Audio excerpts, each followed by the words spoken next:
I overheard it all last night. Beverly whispering to Jesse in the kitchen like I wasn't even in the house.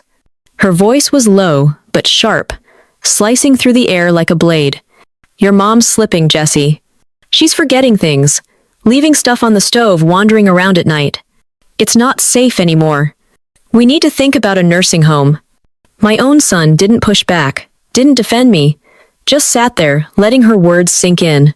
I stood frozen behind the door, my breath caught in my throat, feeling like the ground was crumbling under me. Me, Diana, the woman who raised that boy single-handedly, who worked double shifts at the diner to keep a roof over our heads, who was always there no matter what. Now they were plotting to ship me off like some old piece of furniture. I didn't want anymore. I wanted to barge and scream demand, to know how they could do this, but I didn't. I just stood there listening to my world fall apart. Hello, I'm Diana, 62 years old, living in a small town just outside Louisville, Kentucky. Before I dive into this story, please take a moment to like, subscribe, and comment with where you're watching from. Your support means everything. This house we're in, I bought it with my own money, every penny scraped together from years of waitressing, cleaning houses, doing whatever it took to give Jesse a good life. It's not fancy, but it's ours, I thought. Jesse's 35, now married to Beverly for 7 years, and they live here with me. I never minded. I liked having them close, liked being part of their lives, even if Beverly and I never quite clicked. She's always been polite enough, but there's a coldness to her, a way she looks at me like I'm in the way. I brushed it off, figured it was just her personality, but last night showed me I was wrong. She's been waiting for a chance to push me out, and she's using my age against me. It started months ago, little comments here and there. Beverly would point out when I misplaced my keys, or forgot a name, acting all concerned. You okay, Diana? You seem a little off. I laughed it off, said I was just tired, but she kept at it, planting seeds in Jesse's head. I'm not perfect sure I forget things. Sometimes who doesn't? I left a pot on the stove once, didn't burn the house down, but Beverly made it sound like I was a danger to everyone.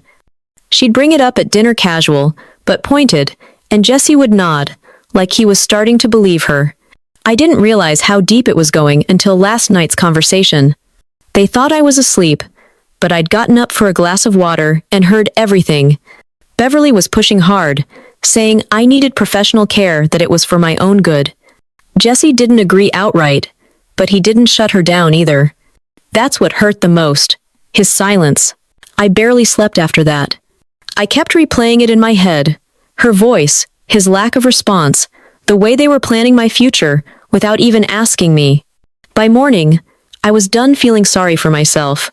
I wasn't going to let Beverly win, not like this. I fought too hard for too long to be pushed aside. I remembered the health checkup I'd had a few weeks back, routine, just to keep my doctor happy. The results came back clean. No memory issues, no nothing.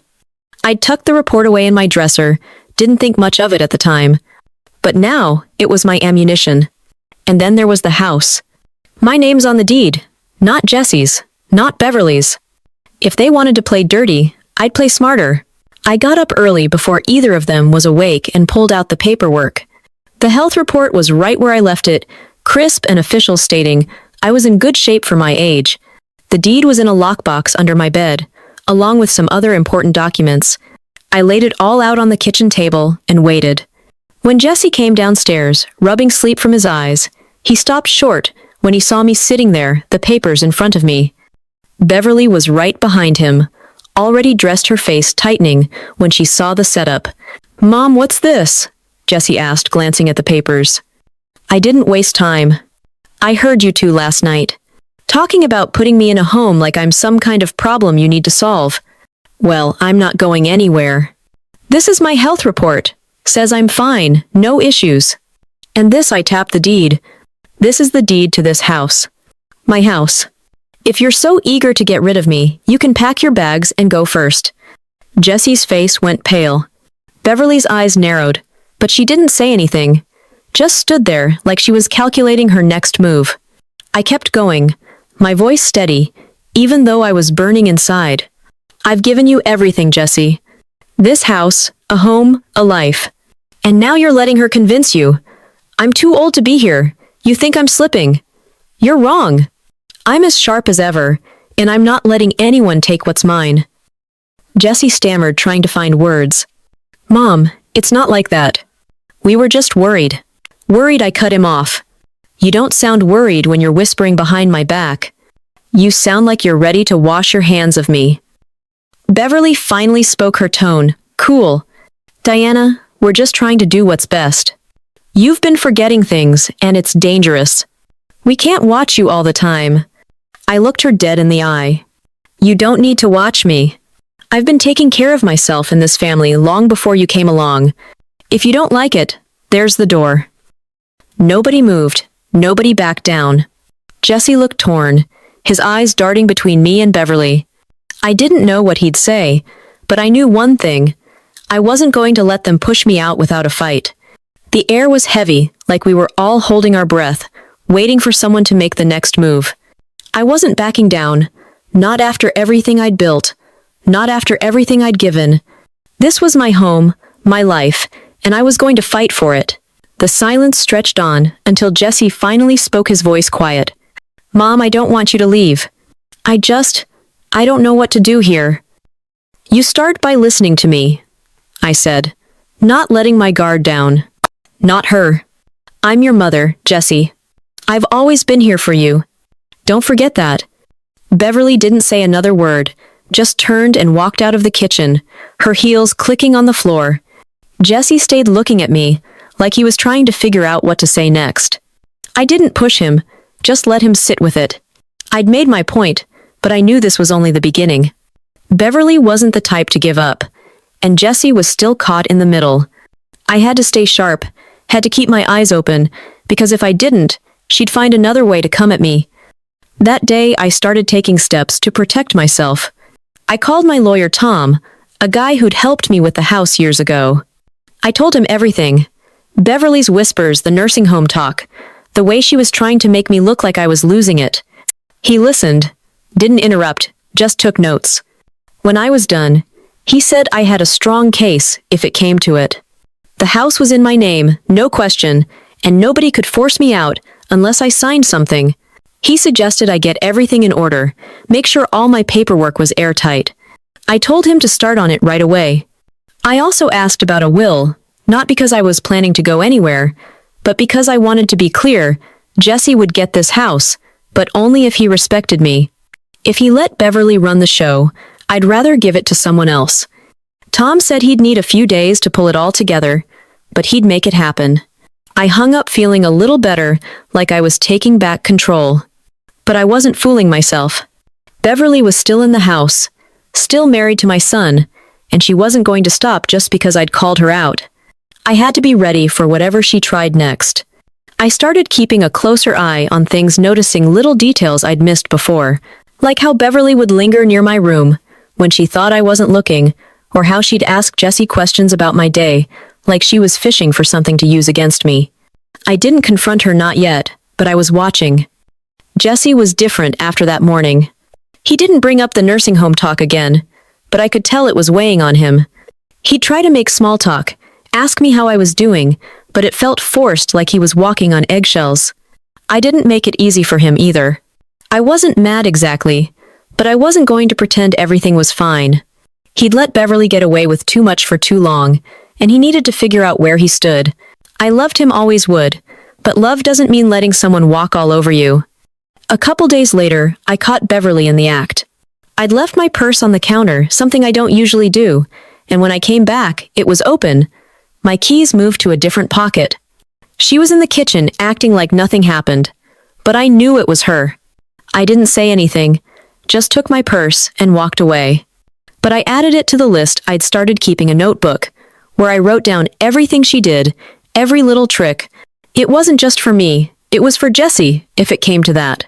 I needed him to see what she was doing, how she was trying to make me look confused or careless. That night at dinner, Beverly was all smiles, playing the perfect daughter-in-law. She passed me the potatoes, asked about my day like we were best friends. I played along, kept my answers short, didn't give her anything to work with.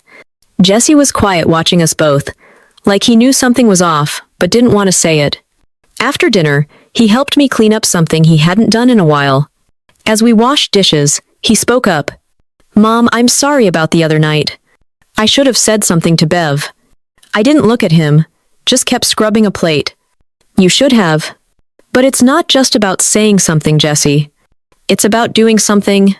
She's not going to stop unless you make her." He nodded. Didn't argue. I could tell he was struggling, torn between his wife and his mother. I didn't envy him that, but I wasn't going to let him off the hook either. This was my life. We were talking about my home, my future. If he wanted to be part of it, he had to step up.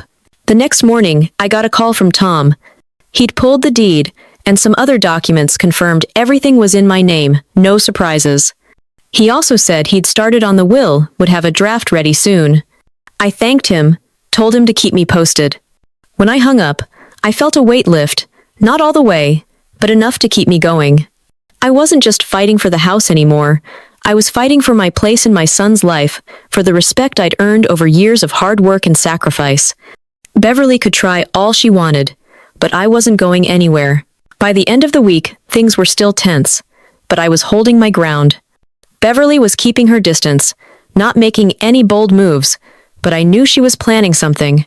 I could see it in the way she watched me, the way she'd whisper to Jesse when they thought I wasn't listening.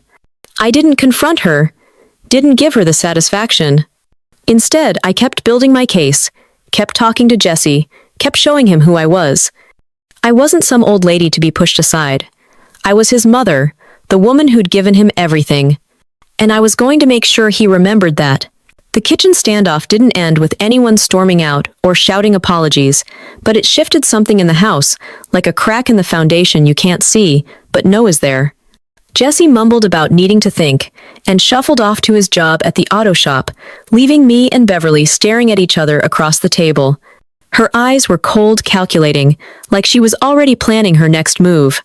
She didn't say a word, just grabbed her purse and headed out to her bank job. I sat there alone, the deed and health report still spread out in front of me, feeling like I'd won a round, but the fight was far from over. Beverly wasn't going to back down, just because I'd called her out, and Jesse's silence was still a knife in my side. I needed to know where he stood, really stood, because if he was leaning toward her, I had to be ready for whatever came next.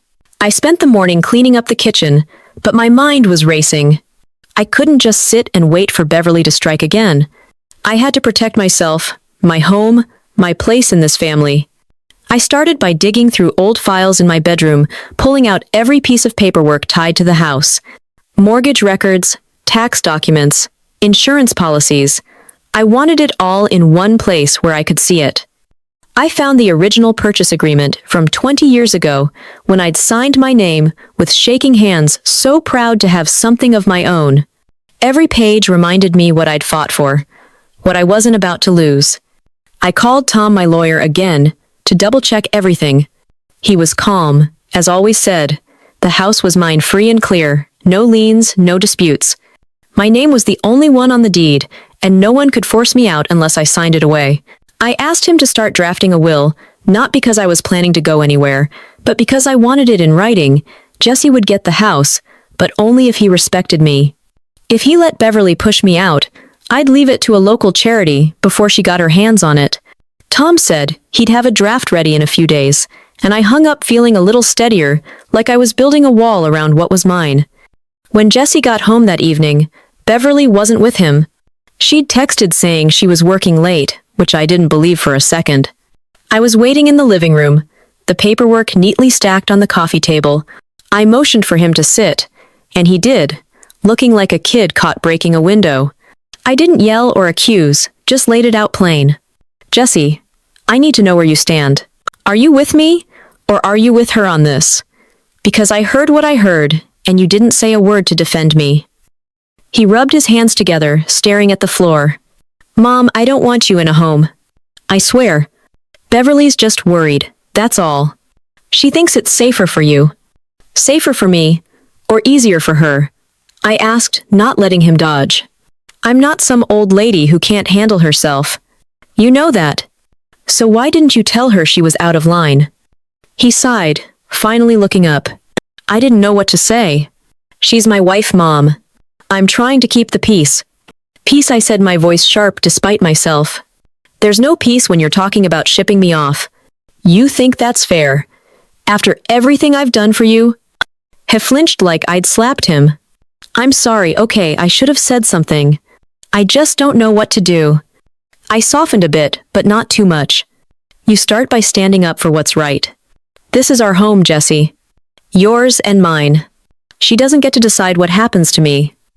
He nodded, but I could see he was still torn. Beverly had her claws in him, and it wasn't going to be easy to shake her loose. I let him go to bed, but I stayed up thinking about my next move. I wasn't just fighting for the house. I was fighting for my son, for the bond we'd built over years of struggle and love. Beverly was trying to wedge herself between us, and I had to stop her before she did more damage. The next morning, Beverly was back to her usual self, acting like the kitchen showdown never happened. She made coffee, offered me a cup, all smiles and small talk. I didn't trust it, not for a second. She was playing nice, hoping I'd let my guard down. I kept my distance, stuck to my routine, cleaning the house, running errands, keeping busy. But I started noticing things. My keys weren't where I left them one day. A doctor's appointment reminder I didn't remember making showed up on the fridge the next. Beverly was still at it, trying to make me look confused, unreliable. I started keeping a notebook, writing down where I put things, what I did each day, just to prove to myself and maybe to Jessie that I wasn't losing it. Every entry was a little act of defiance, a way to say, I'm still here, I'm still sharp. A week later, things took a turn. I got a call from a nursing home in Louisville called Sunny Acres. The woman on the phone was polite, said she was following up on an inquiry about a spot for me. My stomach dropped. I hadn't called anyone, hadn't inquired about anything. I told her it was a mistake, and hung up, then marched to the kitchen, where Beverly was chopping vegetables for dinner. Jessie was at work, so it was just us. Did you call a nursing home about me? I asked, not bothering to keep my voice down. She didn't look up, just kept chopping. I was just looking into options, Diana. For your safety. My safety, I snapped. You don't get to decide that. You went behind my back, Beverly. That's not concern, that's scheming. She set the knife down, her face calm, but her eyes hard. I'm trying to help this family. You're not as sharp as you used to be, and we can't risk something happening. I stepped closer, not backing down. I'm sharp enough to know what you're doing. You want me out, so you can have this house, have Jessie all to yourself. Well, it's not happening. She didn't respond, just picked up the knife and started chopping again. I walked out, my blood boiling, but my head clear. She wasn't even pretending to care anymore.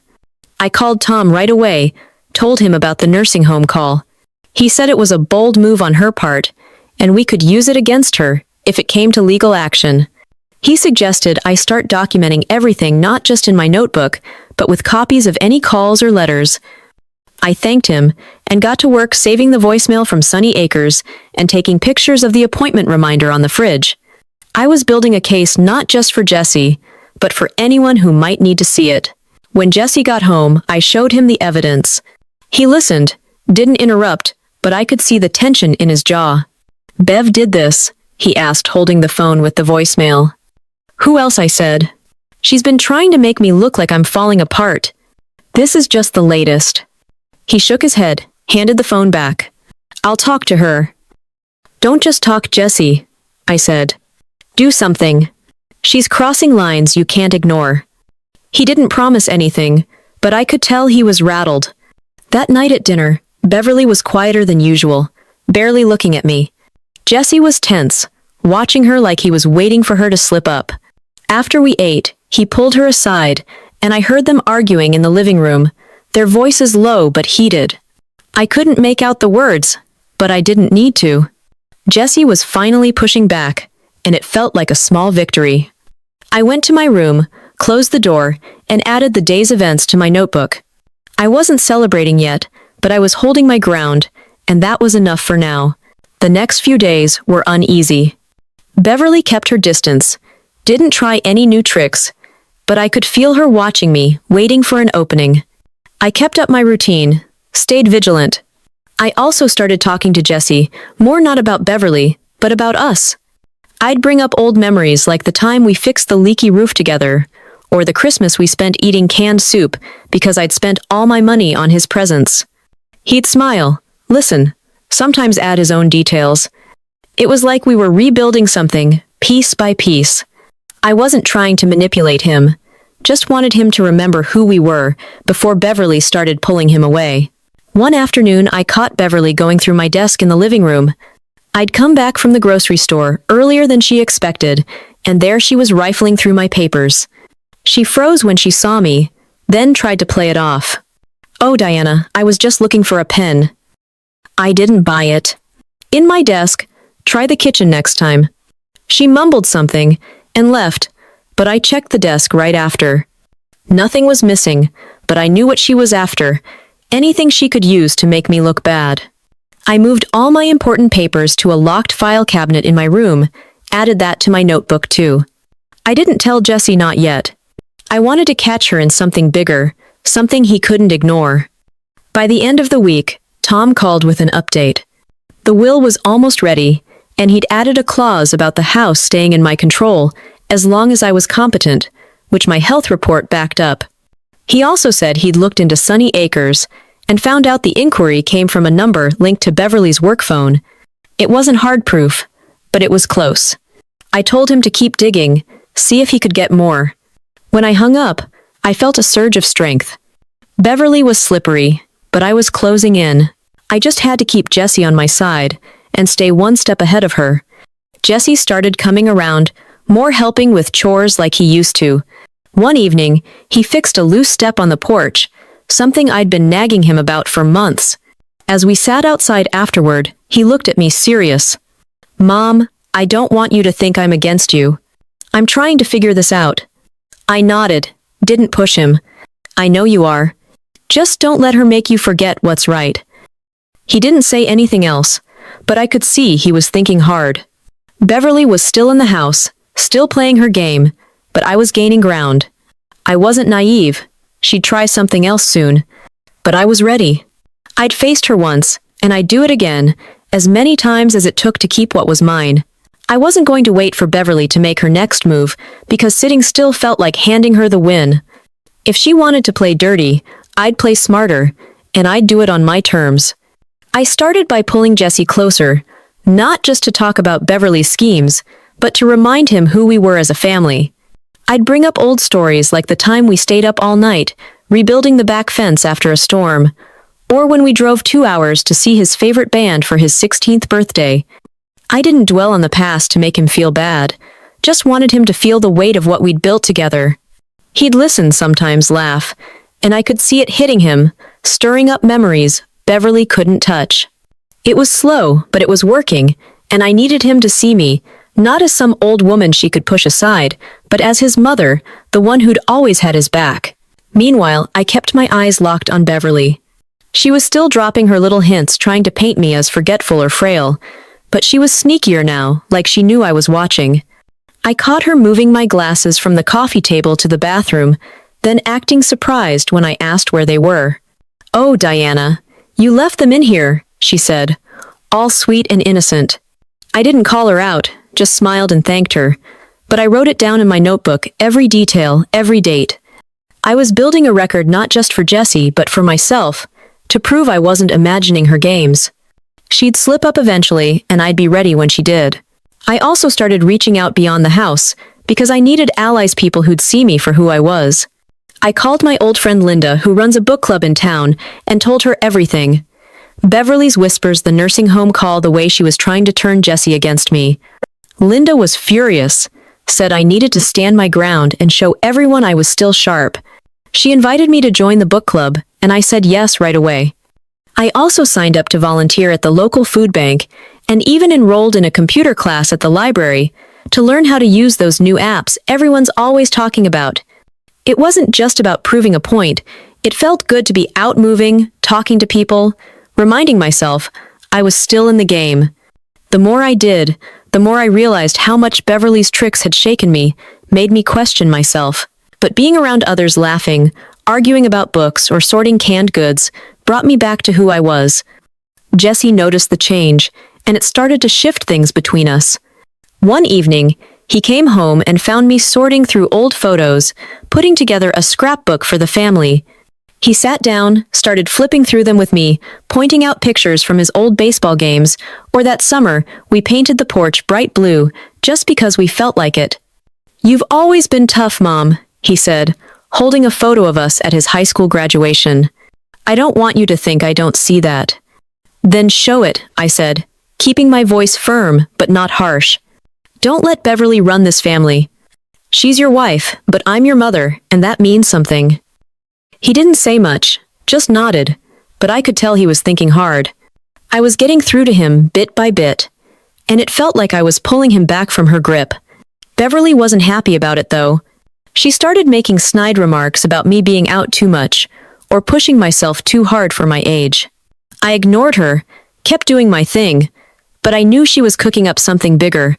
Her eyes had that look like a snake waiting to strike, and I wasn't about to let my guard down. Sure enough, I got another call from Sunny Acres, the nursing home in Louisville. This time, the woman said they had a spot reserved for me, deposit already paid in full. I was floored. I hadn't authorized anything, and Jesse swore he hadn't either. That left one person, and I wasn't letting her slide. I confronted Beverly that evening in the living room with Jesse right there watching. "You paid a deposit to lock me in a nursing home," I said, not holding back. "You think you can just buy me out of my own life?" She didn't even blink, just stood there calm as ever. "I was trying to secure a good place for you, Diana. Those spots fill up fast, and I didn't want you to miss out." "Miss out?" I laughed sharp and bitter. "You're not doing this for me. You want me gone, so you can have this house, have Jesse, have everything. Well, it's not happening." Jesse stepped in his voice, low but hard. "Bev, you went too far. You can't make decisions like that without us." Her face tightened just for a second, but she didn't argue. For the first time, she looked caught, like she'd pushed too hard and knew it. I didn't let up. "I'm calling Sunny Acres tomorrow to cancel it, and I want that deposit back. If you try this again, Beverly, you're out. I mean it." She walked away without a word, and Jesse didn't follow her. He stayed, looked at me, like he was seeing me clearly for the first time in years. "I'm sorry, Mom," he said. "I didn't know she'd go this far." "Don't be sorry," I told him. "Just do something about it." That night, I felt stronger than I had in months, like I'd landed a solid hit. Beverly was losing ground, and Jesse was starting to see her for what she was. But I wasn't foolish enough to think it was over. She'd try again. She always did, and I had to stay sharp. I called Tom the next day, told him about the deposit and the call. He said it was a clear escalation, and we could use it to build a case if we needed to go legal. He also said he'd tracked down the payment details made from a credit card in Beverly's name. It was the proof I needed, and I told him to hold on to it, keep it ready. I wasn't planning to drag this to court, but I wanted every weapon I could get. I kept up my routine, pushing harder to show everyone I was fine. At the book club, I led a discussion on a mystery novel, and people said I was sharper than half the group. At the food bank, I organized a whole delivery schedule, got it done faster than they expected. The computer class was tougher, but I stuck with it, learned how to set up email filters, and even made a spreadsheet for my budget. People in town started talking, saying how good I looked, how much energy I had. It wasn't just about proving Beverly wrong. It was about proving to myself I wasn't who she wanted me to be. Jesse was coming around more, helping out around the house like he used to. One afternoon, he fixed a leaky faucet in the bathroom, something I'd been after him about for weeks. As we cleaned up, he looked at me serious. "I'm trying, Mom. I don't want you to feel like I'm choosing her over you." "Then, don't," I said, plain and simple. "You know what's right, Jesse. You've always known." He didn't argue, just nodded, and I could see he was wrestling with it. Beverly was still in the house, still playing her part, but she was quieter now, like she knew she was on thin ice. I caught her watching me sometimes, her eyes narrow, like she was trying to figure out how to get back on top. I didn't confront her, just kept my notebook updated, kept my papers locked away, kept my life moving forward. I also started talking to more people in town, not just Linda, but others who'd known me for years. I didn't tell them everything, just enough to let them know I was dealing with some family tension. They were supportive, offered to help if I needed it. One woman, Mary, who runs the diner, where I used to work, said she'd seen Beverly at the bank talking to some real estate guy a few weeks back. It wasn't hard proof, but it made me wonder what else she was up to. I thanked Mary, told her to keep me posted if she heard anything else. I was building a network, not just to fight Beverly, but to remind myself I wasn't alone. One evening, I found a note in my purse, a reminder for a doctor's appointment I hadn't made. It was in Beverly's handwriting, and I knew it was another one of her tricks. I didn't say anything, just took a picture of it and added it to my notebook. I called the doctor's office, canceled the appointment, and asked them to note that I hadn't requested it. The receptionist was confused, but did what I asked. I was closing every loophole Beverly tried to open, and it felt good to be one step ahead. By the end of that stretch, I was feeling stronger, but I wasn't relaxing. Beverly was too stubborn to quit, and I knew she'd come at me again. I kept talking to Jesse, kept building my case, kept showing the world I was still here. Tom called with the final draft of the will, and I went to his office to sign it. It said Jesse would get the house, but only if he respected my place in it. If he didn't, I'd donate it to the food bank where I volunteered. I didn't tell Jesse about it, not yet, but I felt better knowing it was done. I was ready for whatever Beverly threw next, and I wasn't going to let her take what was mine. Beverly didn't try anything big right after the Sunny Acres deposit fiasco, but the tension in the house was thick, like we were all holding our breath, waiting for the next blow. She backed off on the surface, stopped moving my things, stopped making her snide comments about my age, but I could see the resentment in her eyes every time she passed me in the hall. Jesse was trying harder, spending more time with me, helping with small chores like fixing the squeaky door or mowing the lawn like he used to when he was a kid. It was progress, but it didn't erase the damage. His silence, when Beverly first pushed the nursing home idea, still stung, and I knew we weren't out of the woods. I kept up my guard because Beverly was too calculated to just give up, and I wasn't about to let her catch me slipping. I stayed busy, kept my routine tight book club every week, volunteering at the food bank twice a month, and my computer class where I was getting the hang of spreadsheets, and even set up a new email account just for my important stuff. People in town were noticing, said. I looked sharper than ever, and it felt good to hear, but it also reminded me how close I'd come to letting Beverly's games mess with my head.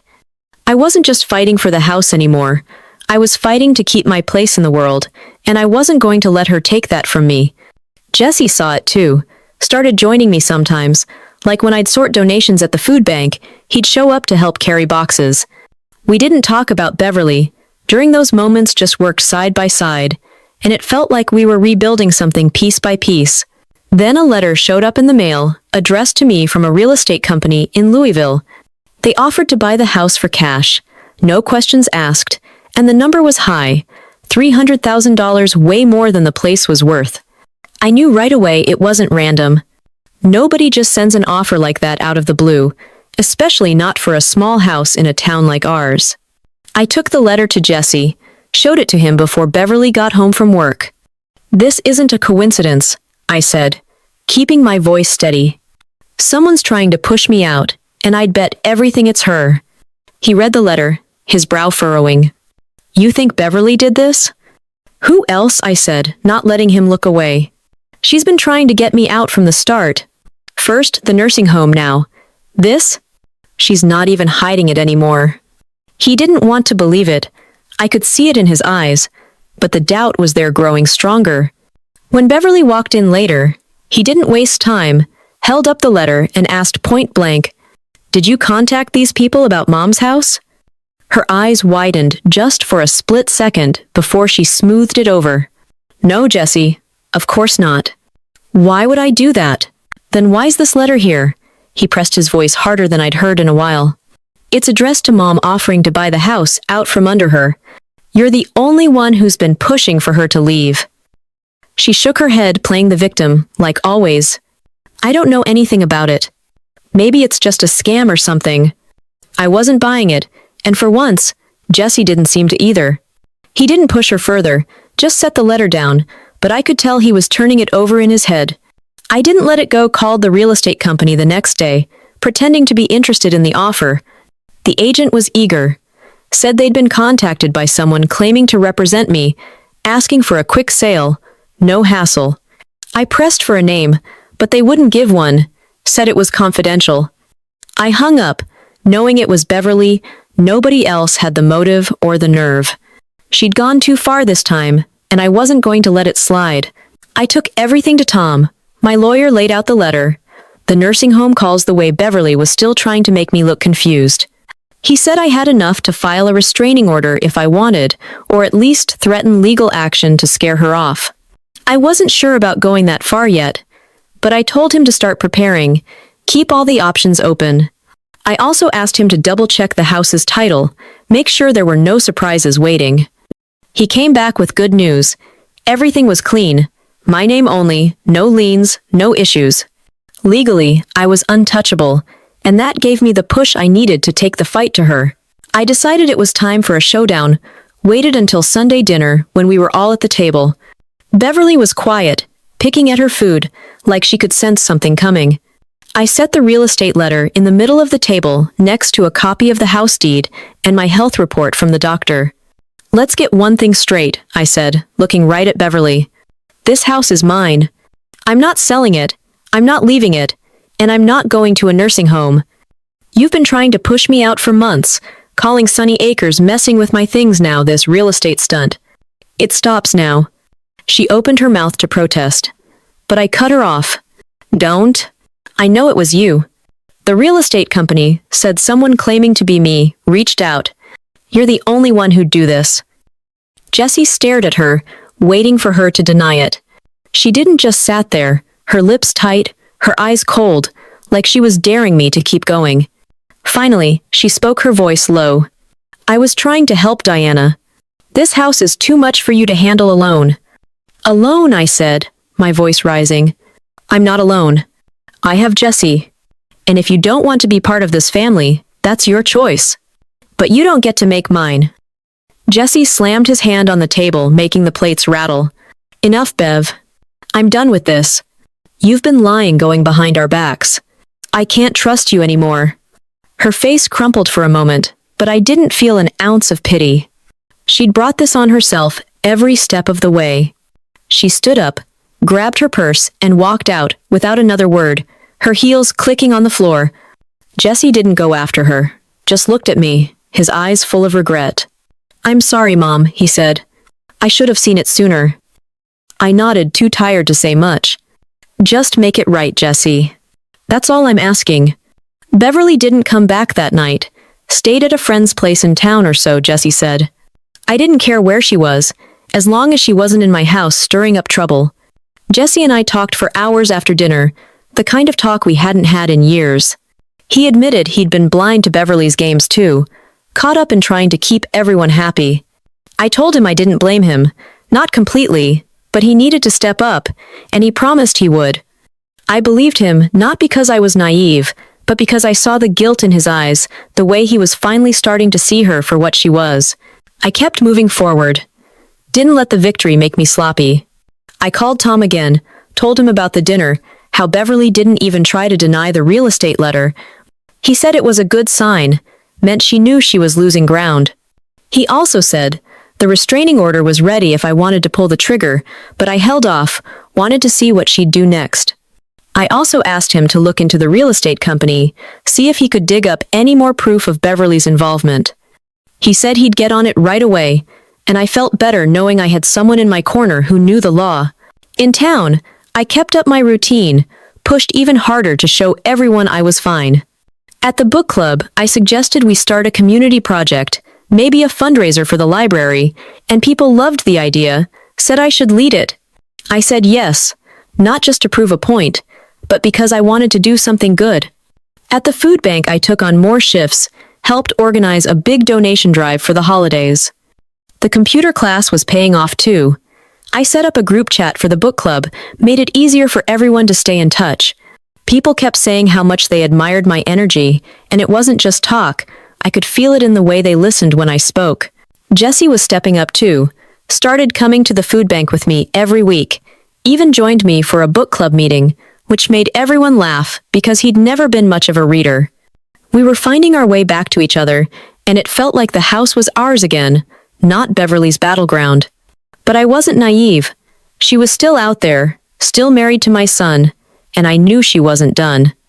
I kept my notebook updated, locked my papers away, checked my purse every day to make sure she hadn't slipped anything else in there. I also started recording phone calls, not just from Sunny Acres, but from anyone I didn't know, just in case she tried another trick. One evening, Jesse came home, looking worn out, said he'd run into Beverly at the grocery store. She tried to play nice, said she just wanted to talk, but he shut her down, told her he needed space. "I'm done letting her run things, Mom," he said, sitting at the table with me. "I see what she's been doing now." I nodded, didn't push him. "You're doing the right thing. Just keep your eyes open."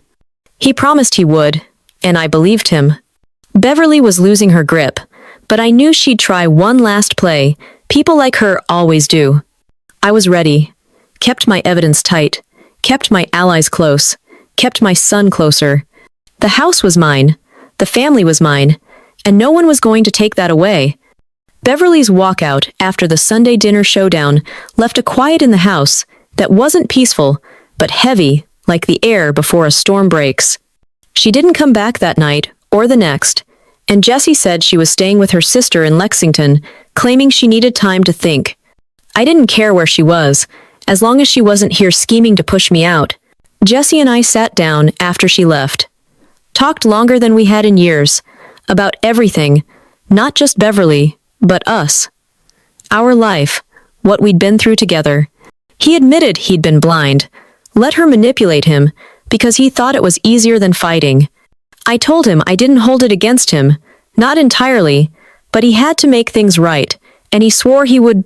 I saw the guilt in his eyes, the way he was starting to see her for what she was, and I believed he meant it. Beverly called Jesse, a few days later, asked to meet up and talk. He went to a coffee shop in town, came back looking drained but clear-headed. "She's moving out," he said, sitting at the dining table with me. "She's getting an apartment in Louisville. Says she needs space." I nodded, didn't press for details. Part of me wondered if she'd try to worm her way back, play the remorseful wife, but I didn't think so. She'd shown her hand, and even she couldn't undo that. Jesse didn't say much about their marriage, whether it was over or just paused and I didn't push. That was his battle to fight, and I had my own to focus on keeping this house, this family intact. I kept up my routine, pushed harder than ever to show everyone I was still in control. Book club was a high point. Every week, we started that fundraiser for the library and raised $2,000 in a month, more than anyone expected. I took the lead, organized donation drives at the food bank, even set up a system to track volunteers using the spreadsheet skills I'd picked up in my computer class. People in town kept talking, said I was an inspiration, and it wasn't just flattery. I could feel it in the way they listened. When I spoke, asked my advice on projects, Jesse joined me more often, came to the food bank, helped with the library fundraiser, even showed up to book club again, which got a laugh from everyone. We were finding our rhythm again, and the house felt lighter, like it was ours, not a battlefield anymore. I called Tom, my lawyer, to tie up loose ends.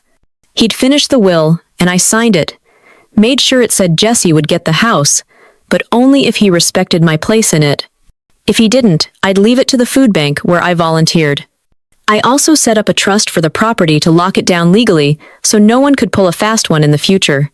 Tom said it was airtight, said I'd done everything right. I didn't tell Jesse about the will or the trust, not yet, but knowing it was done gave me peace of mind.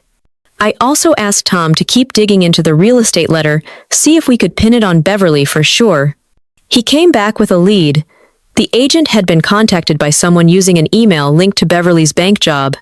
It wasn't enough for court, but it was enough for me to know I'd been right all along. Beverly stayed in Louisville, didn't try to come back, but I heard through Linda that she'd been asking around town about me trying to dig up dirt. I didn't let it rattle me, Just kept my notebook updated, locked my papers in the file cabinet, checked my purse every day to make sure nothing was out of place. I also kept recording calls from unknown numbers, just in case she tried another stunt like the nursing home deposit. One time, I got a voicemail from a different nursing home in Lexington, asking about an inquiry for me. I called back, shut it down, said I hadn't made any inquiry, and asked them to note it. I didn't confront Beverly about it. Didn't need to. I sent the voicemail to Tom, added it to my evidence pile, and moved on. Jesse started opening up more, told me about his plans to sell their old car, maybe get a new one, something just for him. He was talking about a fresh start, not just with the car, but with his life, and I could see him healing, finding his way back to the man I raised.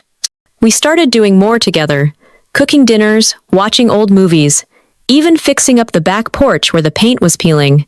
One evening, we were out there sanding the railings when he looked at me and said, "You're tougher than anyone I know, Mom." I laughed, said, "Damn, right I am," and we kept working side by side. It wasn't perfect, but it was real, and it was enough. I kept my allies close too, Linda Mary, from the diner, even some of the younger folks from the computer class. They'd check in, ask how I was doing, offer to help if I needed it. Mary said she'd seen Beverly at the bank again, talking to that same real estate guy from before. But this time, she looked frustrated, like things weren't going her way. I thanked Mary, told her to keep me posted. I wasn't looking for a fight, but I wasn't going to let my guard down either. Beverly might try something down the road, and I had to be ready. The library fundraiser turned into a big event. Whole town showed up, brought in $5,000 total, and they put my name on a plaque for leading it. Jesse was there, helped set up tables, even gave a little speech about how proud he was of me. People clapped. Some came up after to say how much they admired what I'd done. It wasn't about the praise, it was about knowing I was still here, still making a difference, still holding my ground. I kept volunteering, took on more shifts at the food bank, started teaching a basic computer class for seniors at the library. I wasn't just proving a point anymore. I was living my life the way I wanted, and nobody was going to take that from me. Jesse and I kept talking, not just about the past, but about the future. He started looking into a new job, maybe something at a bigger auto shop in Louisville, said he wanted to build something for himself. I told him to go for it, said I'd always be here if he needed me. He smiled, said, "I know, Mom. I'm not going anywhere." It was the first time in a long time I felt like we were on the same page, not just mother and son, but partners in this life we'd built. Beverly sent Jesse a text. One day, said she was settling into her apartment and wanted to meet up to clear the air. He showed me the message, asked what I thought. I said, "Do what you need to, but don't let her pull you back in." He met her, didn't tell me much, after just said she apologized, but it didn't change anything. I could tell he was done with her games, maybe not with the marriage, but with the lies. I didn't push, just let him work through it. My fight was over. I'd kept my home, my family, my place in the world. Months passed, and the house felt like home again. Jesse fixed up the porch, painted it a new color we both picked out. We started a small garden in the back. Nothing fancy, just some tomatoes and herbs, but it was ours. I kept my routine, stayed active, stayed connected. Word got around town about what had happened, not the whole story, but enough that people knew I'd stood up for myself. They respected it. Didn't pry, just showed up when I needed them. Linda said Beverly had been seen in town less and less, probably because she knew she'd lost. I didn't care anymore. Wasn't looking over my shoulder every day. I had my evidence, my allies, my son, and that was enough. One evening, Jesse and I were out on the porch, watching the stars come out. He turned to me, a small smile on his face. "I'm glad you fought, Mom. I don't know what I'd do without you." I smiled back. Didn't say much, just let the moment sit. I'd face down Beverly, face down my own doubts, and I'd come out stronger. This was my home, my life, and I was still standing. Nobody was going to take that from me. Not her, not anyone. If this story hit you, check out the next one on your screen. Click subscribe and turn on notifications so you don't miss what's coming. Thanks for being here.